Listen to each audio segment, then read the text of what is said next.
بسم اللہ الرحمن الرحیم نحمدہ ونصلی علی رسولہ الکریم۔ جانوروں اور فصل کی پیداوار کی زکوٰۃ کا بیان۔ جانوروں اور پیداوار کی زکوٰۃ کا بیان۔ جانوروں پر زکوٰۃ کی شرائط۔ سال گزرنا تمام اموال زکوٰۃ میں شرط ہے۔ جانور اگر سائمہ ہوں تو ان کی زکوٰۃ فرض ہے۔ سائمہ وہ جانور ہیں جن میں یہ باتیں پائی جائیں: سال کا اکثر حصہ گھر سے باہر مفت کا چارہ چرنے پر اکتفا کرتے ہوں اور گھر میں ان کے لیے چارہ کا انتظام نہ کیا جاتا ہو۔ اگر نصف سال باہر جا کر چرتے ہوں اور نصف سال ان کو گھر میں کھلایا جاتا ہو، چارہ چاہے قیمت دے کر لایا جائے یا مفت کا ہو، تو پھر وہ سائمہ نہیں ہے۔ دودھ کی غرض سے یا نسل کے زیادہ ہونے کے لیے یا موٹا کرنے کے لیے رکھے گئے ہوں۔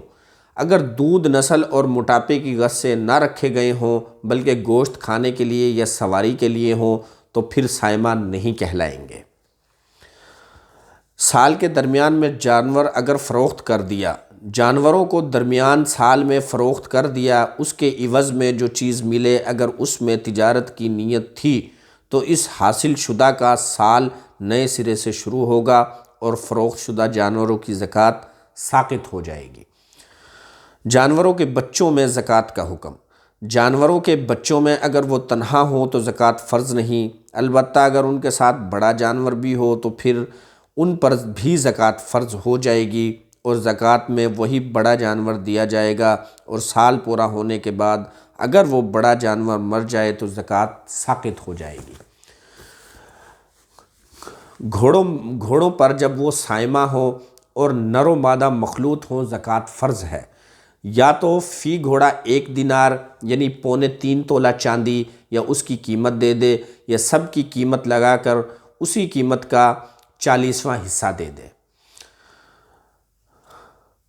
وقف کے جانوروں پر زکوٰۃ فرض نہیں ہے۔ جو جانور وقف کر دیے آپ نے کسی کو تو ان پر زکوٰۃ واجب نہیں ہے۔ گائے اور بھینس کا نصاب۔ گائے اور بھینس دونوں زکوٰۃ کے حساب سے ایک چیز ہیں۔ دونوں کا نصاب بھی ایک ہے، اور اگر دونوں کے ملانے سے نصاب پورا ہوتا ہو تو دونوں کو ملا لیں گے۔ مثلاً 20 گائیں ہوں اور 10 بھینسیں تو دونوں کو ملا کر 30 کا نصاب پورا کر لیں گے۔ مگر زکوٰۃ میں وہی جانور دیا جائے گا جس کی تعداد زیادہ ہو، یعنی اگر گائیں زیادہ ہیں تو زکوٰۃ میں گائیں دی جائیں گی، اور اگر بھینسیں زیادہ ہیں تو زکوٰۃ میں بھینس دی جائے گی۔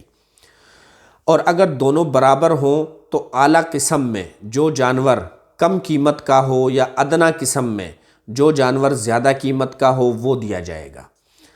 30 سے کم میں کچھ نہیں، پس 30 گائیں بھینس میں گائیں یا بھینس کا ایک بچہ جو پورے 1 برس کا ہو، نر ہو یا مادہ، اور 30 کے بعد 39 تک کچھ نہیں، 40 گائیں بھینس میں پورے 2 برس کا بچہ نر یا مادہ، 41 سے لے کر 59 تک کچھ نہیں، جب 60 ہو جائیں تو 1 برس کے 2 بچے دیے جائیں، پھر جب 60 سے زیادہ ہو جائیں تو ہر 30 میں 1 برس کا بچہ اور ہر 40 میں 2 برس کا بچہ۔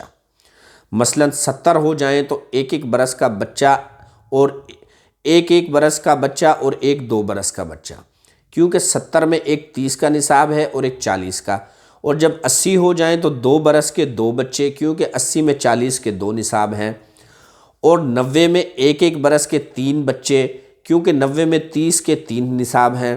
اور 100 میں 2 بچے، 1 برس کے اور 1 بچہ 2 برس کا، کیونکہ 100 میں 2 30 کے اور 1 نصاب 40 کا ہے۔ البتہ جہاں کہیں دونوں نصابوں کا حساب مختلف نتیجہ دیتا ہو وہاں اختیار ہے، جس کا چاہے اعتبار کریں۔ مثلاً 120 میں 4 نصاب تو 30 کے ہیں اور 3 نصاب 40 کے، پس اختیار ہے کہ 30 کے نصاب کا اعتبار کر کے 1 برس کے 4 بچے دیں، یا 40 کے نصاب کا اعتبار کر کے 2 برس کے 3 بچے دیں، تو وہ آپ کا اختیار ہے۔ بھیڑ اور بکری کا نصاب۔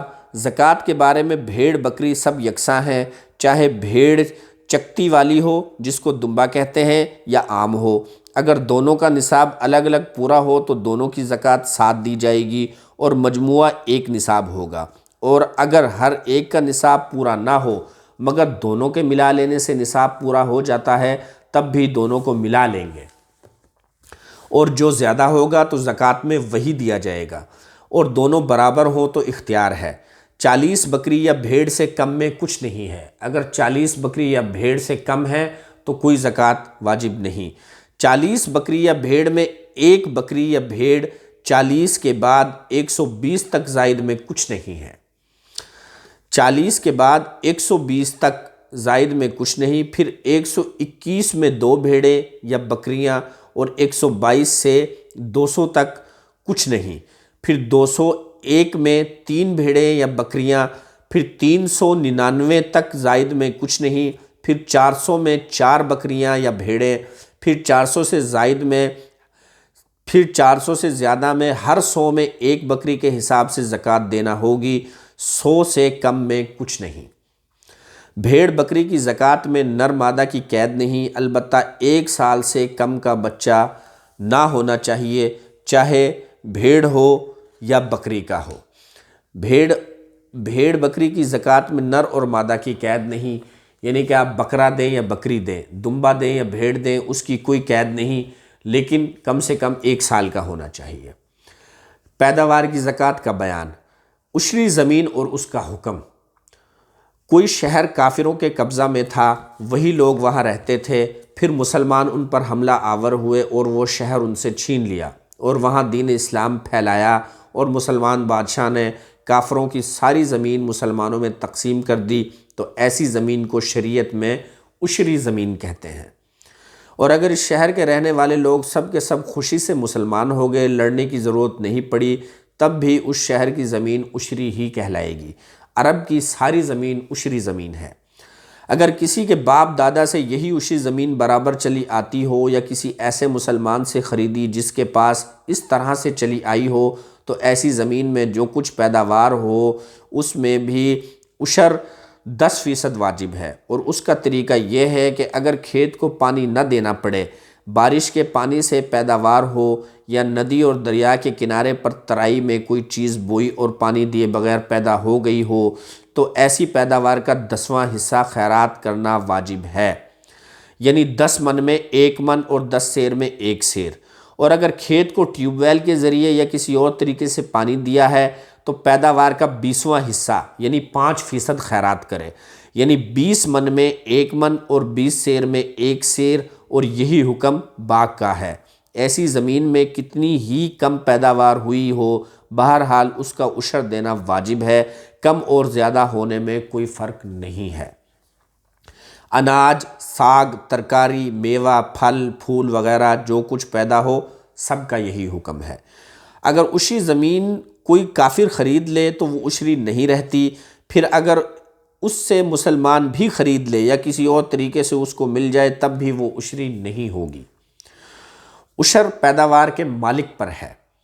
یہ بات کہ یہ 10واں یا 20واں حصہ نکالنا کس کے ذمے ہے، یعنی آیا یہ زمین کے مالک پر ہے یا پیداوار کے مالک پر ہے، اس کے بارے میں علماء کرام کا اختلاف ہے، مگر لوگوں کی آسانی کی خاطر یہ بتایا جاتا ہے کہ پیداوار کے مالک کے ذمے عشر ہے۔ چنانچہ اگر کھیت ٹھیکہ پر دیا ہوا ہو، چاہے نقد کے بدلے میں ہو یا غلہ کے بدلے میں، تو یہ کسان کے ذمے ہوگا۔ اگر کھیت بٹائی پر ہو تو زمیندار اور کسان دونوں اپنے اپنے حصے کا عشر ادا کریں گے۔ اگر وہ بٹائی پر ہو یعنی کہ آدھے حصے پر ہو تو زمیندار اور کسان دونوں اپنے اپنے حصے کا عشر ادا کریں گے، لیکن اگر کھیت ٹھیکہ پر دیا ہو تو پھر کسان ہی عشر ادا کرے گا۔ گھر کے اندر کاشت کی ہوئی چیزوں میں عشر نہیں ہے۔ کسی نے اپنے گھر کے اندر کوئی درخت لگایا یا کوئی سبزی بوئی اور اس سے پیداوار حاصل ہوئی تو اس میں عشر واجب نہیں ہے۔ شہد میں بھی عشر واجب ہے۔ عشری زمین یا پہاڑ یا جنگل سے اگر شہد نکالا تو اس میں بھی عشر ہے۔ عشر ادا کرنے کے بعد غلہ بیچا تو اس کی رقم پر زکوٰۃ فرض ہے۔ عشر ادا کرنے کے باوجود زمین کی پیداوار سے جو نقدی حاصل ہو جائے اس کو دیگر اموال تجارت کے ساتھ ملا کر سال گزرنے پر اس کی زکوٰۃ ادا کی جائے، البتہ اگر پیداوار فروخت نہیں کی بلکہ اپنے پاس رکھی تو اس پر زکوٰۃ واجب نہیں ہوگی۔ اگرچہ اس پر سال گزر جائے۔ یعنی کہ زمین سے جو فصل آپ نے حاصل کی ہے اور اس کا عشر آپ نے دے دیا، اب وہ فصل آپ کے گھر پہ رکھی ہوئی ہے، اگر فصل اس پر رکھی ہوئی فصل آپ کے گھر پر موجود ہے، چاہے اس پر سال گزر جائے تو اس پر زکوٰۃ واجب نہیں، لیکن اگر آپ نے وہ فصل وہ پیداوار بیچ دی اور اس کی قیمت آپ نے اپنے گھر پر رکھی اور اس پر سال گزر جائے تو اس پر زکوٰۃ واجب ہوگی۔ اللہ پاک سے دعا ہے کہ اللہ پاک ہمیں اپنے حکم اور اپنے محبوب نبی محمد صلی اللہ علیہ وسلم کے طریقوں کے مطابق اپنی زندگی گزارنے کی توفیق عطا فرمائے۔ آمین برحمتک یا ارحم الراحمین۔